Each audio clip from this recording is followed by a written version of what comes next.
ఈ రోజు నుండి పార్లమెంటు శీతాకాల సమావేశాలు ప్రారంభం కాబోతూ ఉన్నాయి. ఈ రోజు స్టార్ట్ అయితే డిసెంబర్ 20 వరకు జరగబోతూ ఉన్నాయి.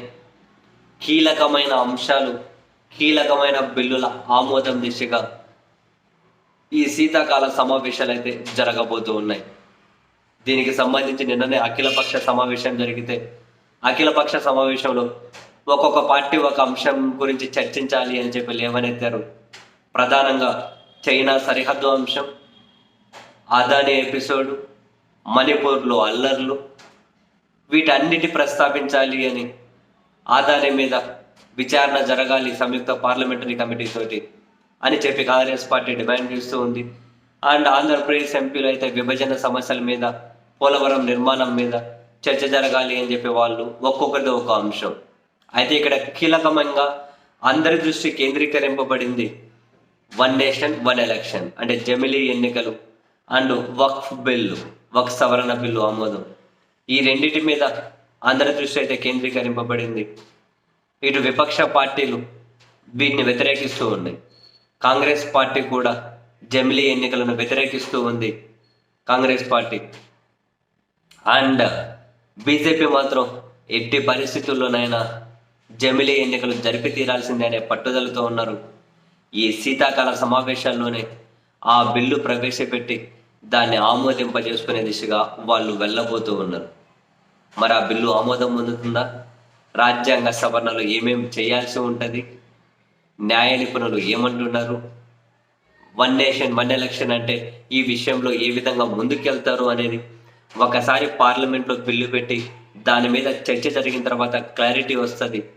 ఒక్కసారి కనుక ఆ బిల్లు ఆమోదం పొందితే అప్పటి నుంచి ఎప్పుడైనా count down start అయినట్లే elections.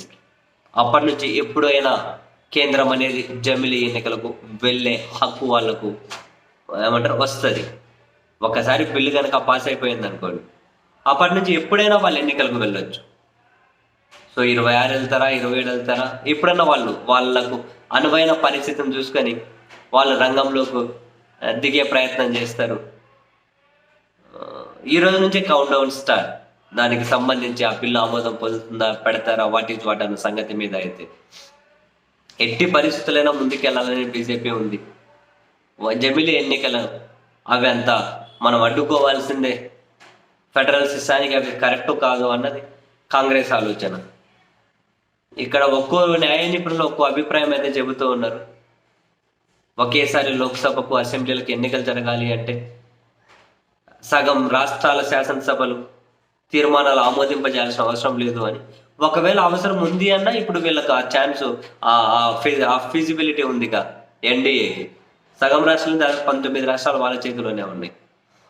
So ఏ విధంగా చూసినా బీజేపీకి అయితే అనుకూలంగానే ఉంది ఈ బిల్లులు పాస్ చేయించుకునేకి.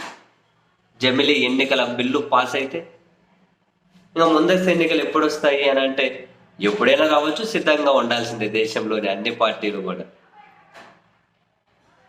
సో ఈ పార్లమెంట్ సమావేశాలు దేశంలోని రాజకీయాలను అయితే మలుపు తిప్పబోతూ ఉన్నాయి. Interesting to watch. ఏమేమి బిల్లులు ఆమోదం పొందుతాయో, దేని మీద చర్చ ఎలా జరుగుతుందో చూద్దాం మరి. అండ్ బీజేపీకి కూడా కింద అయినా, లోక్సభలో అయినా, అటు రాజ్యసభలో అయినా ప్రతి బిల్లు పాస్ చేయించుకునే అంత శక్తి అయితే లేదు. వాళ్ళు డెఫినెట్లీ మిత్రుల మీద ఆధారపడాల్సిందే. అందుకని ఈ పార్లమెంట్ శీతాకాల సమావేశం చాలా చాలా ఇంట్రెస్టింగ్ టు వాచ్.